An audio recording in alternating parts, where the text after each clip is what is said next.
Unit, I know you guys got a packed weekend still to come, and later tonight we got TakeOver War Games, tomorrow night Survivor Series. So we got a lot to pack in a weekend. I understand that. I'll try to get through this review as fast and efficiently as humanly possible, I assure you. But you know when the Amplified Man starts talking pro wrestling, 20-minute video could turn into 2 hours. I think it's safe to say at this point that Survivor Series is going to be a clusterfuck schmozfest. And we can kind of tell that because of the last 2+ weeks of build. It has been nothing but brawl after brawl after brawl. And I'm not even talking about just one brawl per Survivor Series match build. I'm talking about 3 different builds per segment. Right, I mean, we're seeing a brawl at the top of a segment, the middle of a segment / match, and then at the end of the segment / match. And it's just becoming way too much. I have seen enough brawls in the past 2 weeks on WWE television that I don't need to see another brawl for another 5 years in pro wrestling. That's the honest truth. WWE has ruined the brawl for me. They have ran it into the wall so many times in the last 2 weeks that, to me, at this point in time, it's just as bad as a 6-man tag match, because WWE ran those into the wall time and time again over the last 5 years. That I don't need to ever see another 6-man tag ever again, and that's probably a big reason why I want the New Day to just finally go their separate ways, because I know every time you see the New Day, if they're not winning their 425th championship for the tag team titles, then they're probably going to be in a 6-man match. And it's just that type of redundancy takes me out of the realm. You know, when you're watching this product like I do, I watch it in a very creative mode, and I'm always looking at what needs to be tweaked, what needs to be totally rehauled, who should be in that position, this person should not be there. That's how I watch pro wrestling. I'm constantly dissecting it segment for segment, and when you're doing that and you're seeing how uncreative they're actually being, it really takes me out of the ball game, man, because I know what pieces of the puzzle need to be placed where. But with WWE, they're just totally missing puzzle pieces. And it's like they just don't even care. They've taken the easy way out time and time again. 2+ weeks to build up Survivor Series. It was more than that, but I'm just talking about the last 2 weeks especially, when we're really starting to heat up towards Survivor Series, and all they gave us was brawl after brawl after brawl after brawl. Why? Because that's the easiest way out. You got 15 dudes, 15 gals that need to be in there. Let's just throw them all in there. Otherwise, the only other option is we have to get creative. Well, we don't want to do that. That's a bad word in our company, right? Inside the WWE bubble, when you hear the word creative, you run away. You run to the parking lot, you jump into the nearest car that's already taken off. Get the hell out. Get the hell out, because you don't want to do anything creative, because A, that's going to make you use brain cells, and B, the old man will probably negate it anyway. So maybe it's all for nothing. So you have 724 writers with basically their thumbs up their ass. Or twiddling their thumbs. Or playing thumb wars in the back. Who knows? But I know 724 writers aren't doing jack shit. Because look what we've been getting. Time and time again. Brawl, brawl, brawl, brawl. 2 weeks. I told you guys in several videos already last week. I'm done with it. Here we are with another whole week of brawls. I'd say relax on that.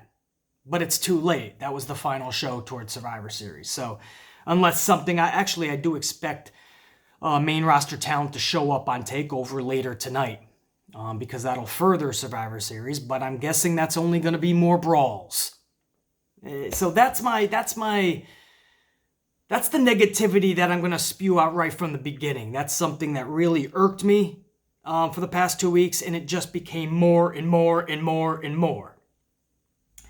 The positive is, I can't believe I'm going to agree with CM Punk here, but it's true. I am looking forward to the singles contest. Rey Mysterio taking on Universal Champion Brock Lesnar. I do think that's going to be actually a good match. We've noticed in time that Brock actually has good matches with the smaller dudes. Works really well with them. I'd say better than he did with Goldberg, obviously. Better than he did with Braun Strowman, obviously. him and AJ Styles, him and Finn Balor, him and Daniel Bryan. So I think Rey Mysterio and him, and again, this is rehashing from early 2000s too, so I like rehashing this 15 years later and seeing what they both got left in the tank. Obviously, we know what Brock has. Rey Mysterio is no pushover, and he's already shown in the last 2 weeks that he's willing to do anything it takes. That match has turned into a no-holds-barred concept as well, so it should be even more intriguing. And I know Rey Mysterio is going to be tossed around and catapulted like a lawn dart. That's going to be fun.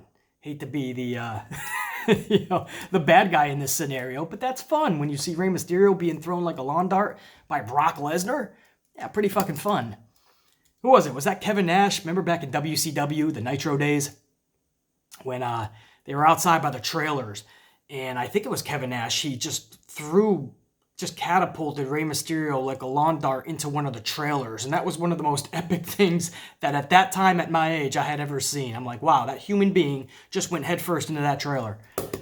I expect more of that from Brock. So I do agree in that realm. That one-on-one match actually does intrigue me. Now on the flip side, over on the SmackDown side for their title, that actually intrigues me as well when you're talking about champion Bray Wyatt taking on Daniel Bryan. Because this is something that's rehashed as well that I wouldn't mind have seeing more of the first time around several years ago. But we get to see it now. And that's, of course, when Daniel Bryan was part of the Wyatt family. But during that steel cage, when Daniel Bryan actually had a concussion, he turned on Bray Wyatt. And I love the way Daniel Bryan tells that story because he wasn't all there. He didn't even realize what he was doing, but he was going through the motions. So even though he was concussed, he was going through the motions. He knew what he still had to do somehow, even though he didn't even realize he was doing it. He knew he had to turn on Bray, and he hit all of his spots. And Daniel Bryan says he remembers going up to the steel cage and doing his yes, or I'm sorry, I take that back. He says he doesn't even remember that. He says he watched it back. He doesn't even remember going to the top of the cage because the referees were telling him to go to the top, do the yes, because they were going off the air. And Bryan doesn't remember any of that. So anyway, that's just an iconic moment as well that I always will remember because it was such an awesome moment too. The crowd was hot. I mean, we were all waiting for Daniel Bryan to do that turn. And we all loved Bray at that point as well because we knew what Bray Wyatt was capable of. Not just the character, but Bray Wyatt. So I did want to see that kind of drag out in a much more creative way, and we never got to see that. So now with this new Fiend character and Daniel Bryan trying to find his way once more as a face, this is going to be fun, I feel, if they let them go and do what they're capable of doing. I have no problem with the build on this. I really don't. There's not too much more you could do with the time they were allotted. Now, if you want to drag this out to Royal Rumble, then I suggest right after Survivor Series, you get much more creative than just the Mandible Claw. But for this, just a few weeks to build up to it, and I like how they did it last night with Bray Wyatt not just appearing behind Bryan, but in the corner on his ass. As if he was the Miz. He basically took the Miz's place. And then he got up, man-to-man, face-to-face, took out Daniel Bryan. So I like that. Daniel Bryan is playing this game of like, you think you're not all there. Well, I'm not either, buddy. The lights are on, but nobody's home. So you ain't crazier than me.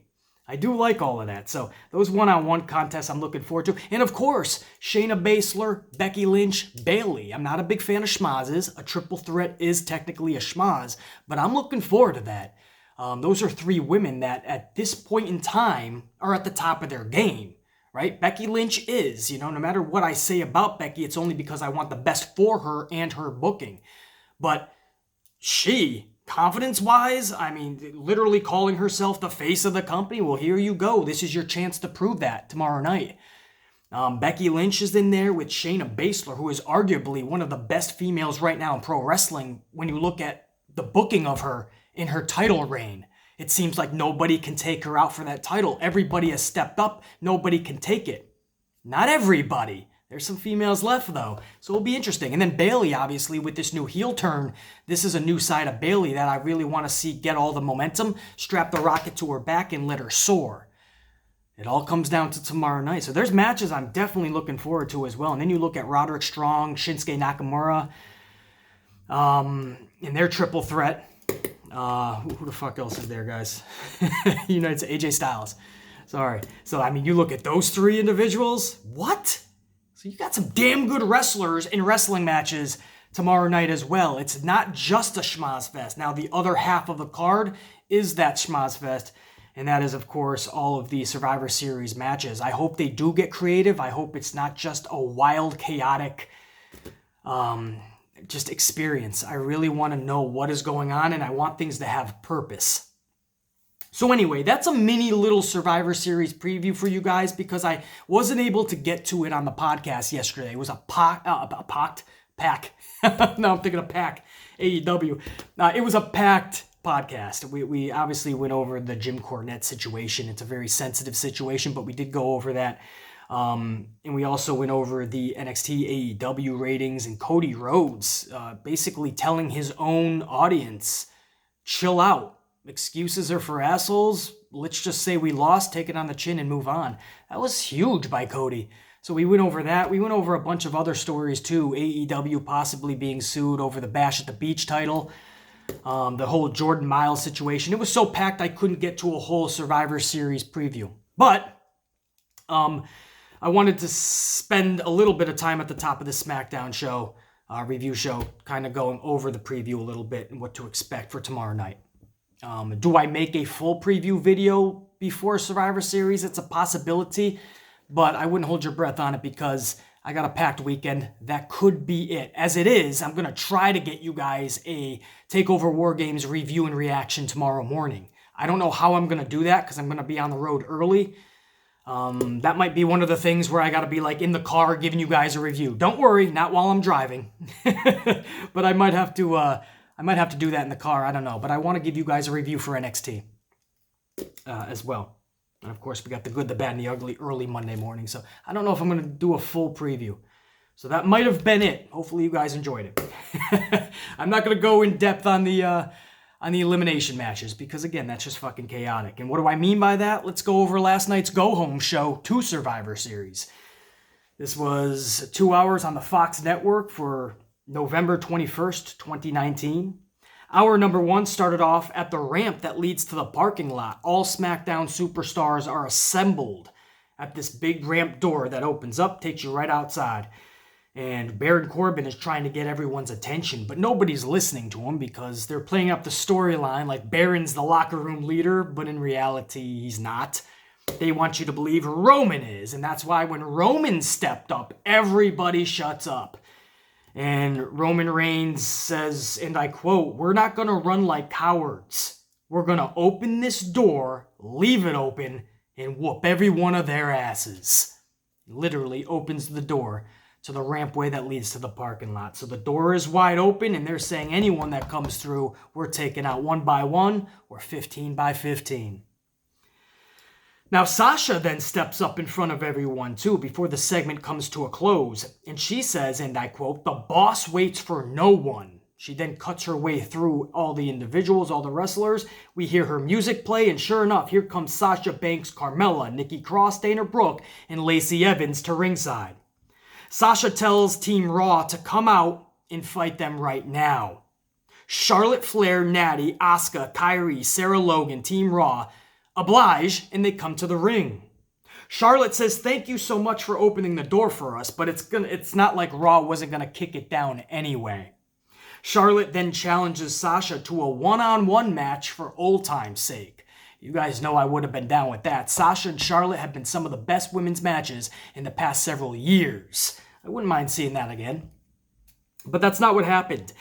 The NXT ladies end up coming out. Through the crowd, Rhea Ripley, Mia Yim, Candice LeRae, Tegan Nox, and Toni Storm will be your 5th individual for Team NXT for the ladies. Rhea proposes a captain's matchup. Sasha Banks for Team SmackDown, their captain. Charlotte for Team Raw, their captain. And herself, Rhea. But before we can actually get that match underway, we got to go to commercial. So what way do we do that? We have all 15 ladies start going in a brawl fest, and that leads us into commercial. Now back from commercial, Sasha versus Rhea versus Charlotte. This was made official, triple threat, and yeah, this was a little bit too wild to properly review, so I'm not even going to try. Rhea gets the victory after pinning Charlotte, while Charlotte had the leg lock on Sasha, so picture that. Charlotte's got the figure eight on Sasha, or the best she can at that point, because Sasha's fighting it pretty good. And Rhea comes out of nowhere, rolls up Charlotte while the leg lock is still intact. Now, I don't know how that rule is official for the ref. I mean, wouldn't one person have to be... Actually, no, she can be intertwined, right? Because it's triple threat. It's like tornado rule. So she could be there. All right, I guess. I don't know. I've never seen anything like it, so I guess I'm even questioning it. But listen, it was fucking badass. Whatever the rule is. Sasha about to tap out, but it's Charlotte that gets rolled up. I do like that. So amidst the chaos, it was a pretty badass ending. Not going to lie. And they continue to make Rhea Ripley look like a beast, not just in NXT. But now everybody on the WWE, in their audience, and the casuals, they're starting to realize who this woman is. Big for her. And then, by the way, I mean, because, again, it goes back to what I said at the top of the video. This isn't just a brawl every time these ladies have to be there, all 15 of them, or all 15 of the men. It's not just a brawl. It's multiple brawls. So we see a brawl at the top of the segment, a little bit of brawling during this match, and then after the match, after Rhea pins Charlotte, everybody brawls again. Because we don't want to get creative. That's an ugly word for that company. Next up, Sami Zayn gives Shinsuke a present, a gift. It's a new Intercontinental Championship. Now, there's a lot of championships in that company that I would like rehauled and totally just either done away with and totally brought back anew. The Intercontinental title was actually not one of them. The IC strap was the one title that I actually really loved since I was a kid. And I'm so glad that they never got rid of that. Or actually, they did a couple of times, but they kept bringing it back. And the white strap, I was totally cool with. You guys don't know this, but back in the day, the Ultimate Warrior, when he was IC champion, that same belt, he would change the leathering all the time. So it would be blue, it would be green, it would be red. I mean, every time he came out, it was a new coloring for the strap itself. So I didn't mind the white either, because it just brought me back to the Ultimate Warrior days. And they just ended up keeping the white. Who started that, guys? Was that Cody? I think that was Cody when he was IC champion. Might have been The Miz, but I think it was Cody. Anyway, they kept it white. Either way, I liked the IC belt a lot. That was one of my favorite, if not my favorite championship. And I'm so glad that it was still around today. And then last night, they got rid of it, it seems. There is a new Intercontinental Championship. Now, the good news is, I like the belt. I think it looks good. There's a few things I would like differently, obviously. I don't like the fact that they do the Intercontinental, like, all around it. The whole word is around, like, just in a circle, because that's just making me think of, like, the 24/7 championship where it says, like, you know what I mean? That's a little bit too much like a toy. So I wish there were some things that they didn't have, but it is a toy, right? I mean, WWE is thinking about marketing these things. That's why you see bright red championships for the Universal, now bright blue. That's why you see something like the Intercontinental Championship in the 24/7 Championship with the thing around it, you know. They want it to, like, just be like, it's a toy. They want kids to buy this shit, you know. And they must have sat around their boardroom table and said that Intercontinental Championship, it's not selling anymore. Or not selling at all, you know. So we have to get something a little bit more toy looking. All right, well, they did that. But I like it, though. The design for the most part, and being on the black strap, such a blessing, because we've seen red, we've seen the blue.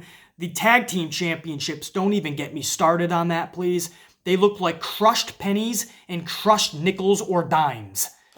The tag team championship just look like you took coins and you crushed them. They don't look like championships. And then you put them on their stupid straps, the red and the blue, and it's a toy. You know, you can sell them, evidently. Crushed pennies are a thing. You go to Disney World or Universal, there's crushed pennies machines. So people love that. It's where we are at in 2019. So being on the black strap, and it looks like a nice strap too. That black looks really good, and the gold popping off of it. And then again, there is some elements, like the world itself with the WWE symbol popping off. That's all right. So I guess what I'm saying is, in the grand scheme of it all, I'm okay with that championship. I'm not over the moon about it. It's not epic. Some people are like, this title's amazing. It's not. There's elements of it looking too much like a toy. That's just the truth. But it could have been a lot worse with this company. So I'm going to take it. And I'm just going to miss the old belt, that's all, because I really did like that IC championship. It was the last championship of the old school. And when I say old school, I'm not talking Attitude Era. I'm talking those 80s. And now it's gone. So it's a bittersweet moment for me. You know, the nostalgia kicks in when you're the Amplified Man. But it's a nice belt, I guess. You know what I mean? There's just elements I would have switched up. But again, could have been a lot worse. Beggars can't be choosers. If we had to get a new championship, all right. So that's my several minutes on the belt. I know you guys were wondering my thoughts. It looks good on Shinsuke, so that's a plus, right?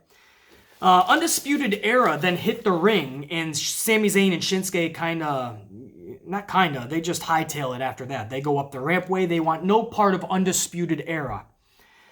Adam Cole cuts a promo on Team Raw and Team SmackDown. The New Day end up hitting the ramp. Kofi issues a challenge to the Undisputed Era. Them four versus not just us two, but these guys. Heavy Machinery then come out to join the New Day. So another schmaz match, right?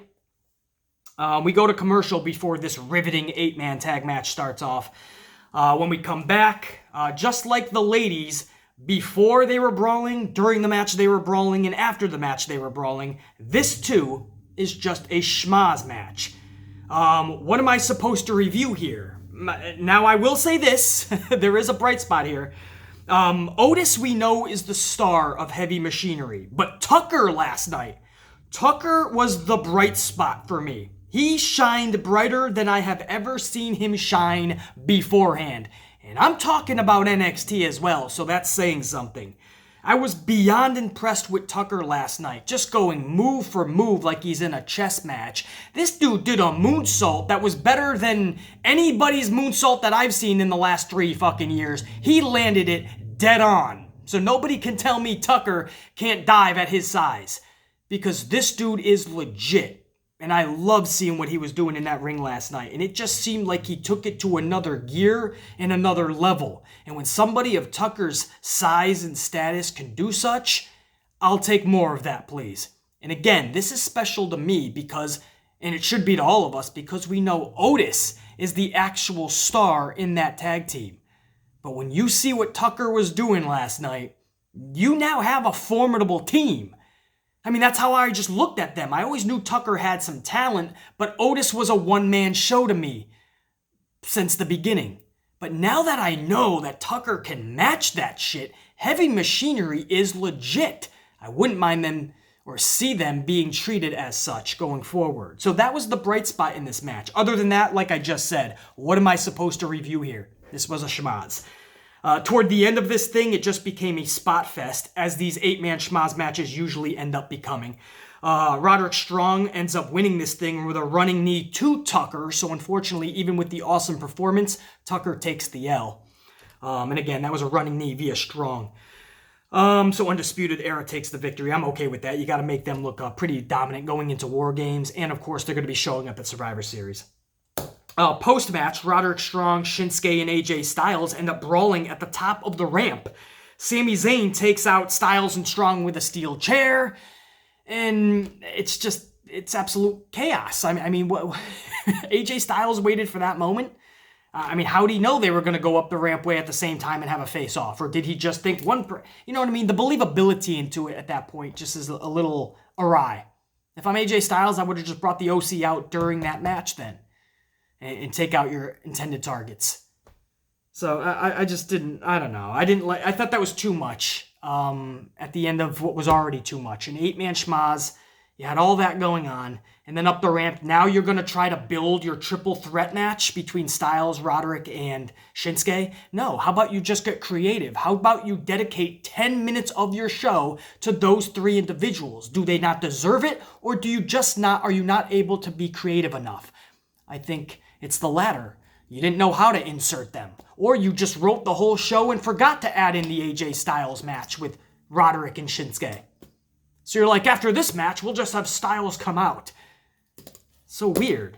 And then Sami Zayn just takes everybody out with a steel chair. So Sami Zayn looks like the fucking monster in this. The only issue is he's not even in the match. Sip of coffee, we'll go over the main event. And before I even get to the main event, I mean, if I wasn't happy with the way they utilized Styles and that whole triple threat build last night at the end of that 8-man tag, if I wasn't happy about that to begin with, it was about to get even worse, because then AJ Styles and the Club are kicking off hour number 2, cutting a promo on Survivor Series. CM Punk chants are raining down, and I don't blame them. You could be chanting Doink the Clown, and I wouldn't have blamed them. I mean, it was just an unnecessary promo by the OC that nobody was into. Styles tries to jump Roderick and Shinsuke. It backfires completely. He stays up at the ramp talking a bunch of gibberish. They just look like bums in that situation. That's what I mean. The OC has been booked as bums since the OC originated. But for Gallows and Anderson, since they got back to WWE, they've been booked like bums. That was an unnecessary and out-of-place segment for me. It just felt weird.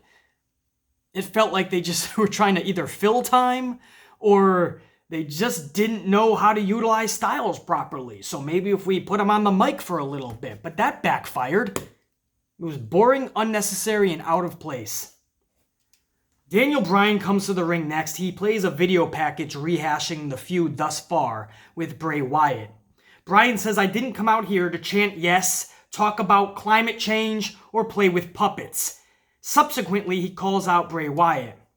The lights go out. Bray is not in the ring, though. Instead, The Miz comes to the ring. Miz smacks Bryan across his mug, and we go to commercial right after the smack. Now, I wish I could say, oh, we're excited here. Something's going to happen when we come back from commercial. But we knew how WWE is, right? It's just going to come back. We're going to come back to a match between Miz and Bryan. Ooh, riveting. Sure enough, back from commercial, we have an impromptu match. Bryan versus Miz. Mid-match, the lights go out again. This time, Bray is in the ring. He basically took the place of Miz, who was out in the corner. Now, Bray Wyatt is out in the corner on his ass. Bray quickly gets up on his feet, and he starts going toward Bryan. Bryan's like, all right, let's do this. He starts coming toward Bray. Bray immediately gets him into the claw, takes Bryan down. In about 10 seconds, Bryan is out. That evil, diabolic laughter from Bray Wyatt takes us off the segment. I liked it again. You don't need to go overboard with this. I like the fact that he just didn't attack him on the stage or just show up right behind him, but he took the place of The Miz. It's a little bit more freakier, you know, like, whoa, that ain't The Miz. And the fact that he came at him face to face, it shows that there's another level of animosity between the two and another level of one-upsmanship. They each think they're better than the other. They each have something to prove, but there's some respect there with The Fiend, right? He's always attacking somebody from behind. He got right up, and he came at Bryan face to face. I look at those little details, and that adds substance for the Amplified Man. I like that. So it's good to see the Fiend character starting to come alive again and come to life and be that Fiend, man. Be that diabolical, monstrous character that we want him to be. He'll take you out face to face too, because he's badass. I like that, man. So I like the way the Fiend was utilized last night. Shayna Baszler then calls out Bayley up next. Bayley attacks from behind, so she's doing what the Fiend usually does. Shayna gains the upper hand, but Bayley is able to literally escape, as in run away. Shayna Baszler looked like a beast, though, for the most part. She again, getting attacked from behind, still getting the upper hand. Yeah, Shayna Baszler's legit, man. It's going to be a good match with Bayley and Becky Sunday night. 6-man schmaz match is your main event. This is Roman Reigns, Shorty G. That's right. Can't make that up, man. I cringe every time I have to say it. An alley-oop. That's right. I mean, that's basically what he is. He's Shorty G's sidekick now. Alley-oop. They took on Ziggler, Bobby Rob Roode, and Baron Corbin the King. Just like every other schmaz match, nothing to review here. Corbin defeats Alley-oop when it's all said and done for his team. Post-match, Roman spears Corbin. Rollins and Team Raw then come through the crowd. That was a pretty cool entrance. They end up brawling, but the cooler entrance, NXT ends up coming down that rampway that I discussed in the beginning of the video that Roman Reigns opened up. That was very vital for the end of the show because NXT ends up storming down, and it looked like the entire roster of NXT. And in the middle was a tank, old DX style. Do you guys remember when DX invaded WCW? That's what it reminded me of. I don't know if it's the same tank or not, but and it had DX in the forefront. You had Shawn Michaels and Triple H mandating the tank last night, just like they did back in the late 90s. And in the front, I believe it was Leo Rush, who was just kind of riding on the hood of the tank. And everybody on both sides were filled with NXT talent. It looked badass, man. I'm not going to lie. Like, legit, it was so cool. And then all of a sudden, a few seconds later, they come down the ramp. And even though I was sick of brawls, this was a lot of humanity. I mean, this looked like over 50 people easily just brawling each other. So if you're gonna do a brawl to end all brawls, that's the way to do it, I guess. Send the whole NXT roster. If you're gonna go big, or go home. And they said, you know what? No, we're bringing the freaking tank this time. So that was really cool. Keith Lee and Braun Strowman are in the middle of the ring, kind of ending this thing while everyone is brawling on the outside. Yes, I ain't gonna lie. Kind of got me a little intrigued to see Braun Strowman and Keith Lee, but because I know how WWE books shit, I'm not intrigued. Now, if they do this in an NXT ring, I'm a lot more intrigued. Bring Braun over there for a night and give Keith Lee to him. And that's going to be dynamite. But you let Vince do this, and I'm telling you, Keith Lee and Braun Strowman will be a 2-minute match. Keith Lee will look like a bum, and Braun Strowman will still look like nothing better than a 10-year-old who just lost his lunchbox. Whether he wins or loses, Braun Strowman will throw a temper tantrum either way, because that's what Braun does. Everybody will be booked like bums. So I don't understand why I need to see Keith Lee and Braun Strowman end things. Because it ain't going to lead to anything fucking epic. It could, but it won't. But man, NXT coming in like that, man, that was definitely the visual of the night. And come on, let's be honest. If you're going into an event called TakeOver War Games, if you're going into an event called Survivor Series, if the whole element for 2 fucking plus weeks has been brawling, if you're going to end this shit and you're going to go into these 2 big shows, that's the way to do it. That's the visual you want. Oh, the whole roster coming in with a tank. And everybody just going at it. So go big or go home, right? All these little brawls, I've gotten so sick of it, but when you're going to end it like that, all right, that's how our brawl should be. Motherfuckers coming in with tanks and shit. So that was really cool, man. And that was SmackDown. So I can't say this was an epic show. Absolutely not. There was just too much schmozzery in this. There was an 8-man tag. There was a 6-man tag. There was a... what was the other one? Was that triple fucking... Who the fuck else? Yeah, the women. What did they have? Wasn't that an 8-man too? Sorry to keep you here, guys, but it's gonna bug me. Oh no, they had the cap. So that was a triple. So you had a triple threat. You had an 8-man tag. You had a 6-man tag. Who knows what the fuck else you had? You had a lot of schmozzes, man. I'm old school. I like just a 1-on-1, a badass versus a badass. I like a 2-on-2 if it's a tag match. You know what I mean? Championship matches now are 3 people in a match, 4 people, 25 people in a championship match. What happened to a champion and a challenger? I miss old school, man. Sometimes keep it simplistic. Nowadays, they have so much talent in so little time. A 2-hour show, but you have 200 individuals. You gotta throw everybody in every segment. And it's ruining shit. It really is. So I can't say this was epic, but they did enough things that I'm pretty fucking intrigued. I mean, again, there's just matches on Survivor Series card that I'm looking forward to. Mysterio, Brock, Bray Wyatt, Daniel Bryan, and Shayna, Becky, and Bayley.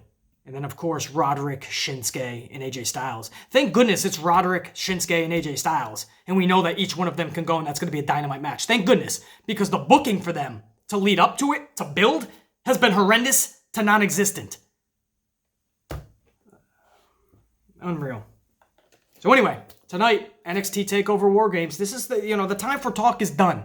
Whether you like the build or not, whether you like these shows leading up to Survivor Series and TakeOver or not, it doesn't matter anymore. It's over. Now we go to 2 huge shows to end the year. Yes, TLC is next month, but these are the shows that really end the calendar year. These are their biggest end shows.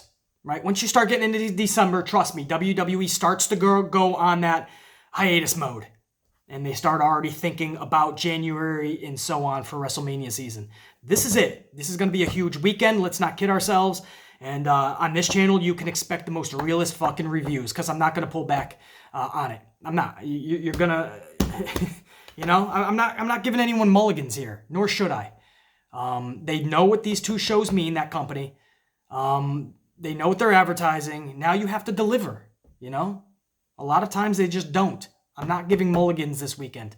Starting tonight.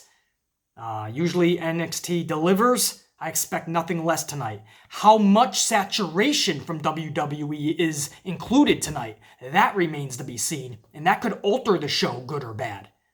How much infusion of Team Raw and Team Smackdown is going to show up tonight.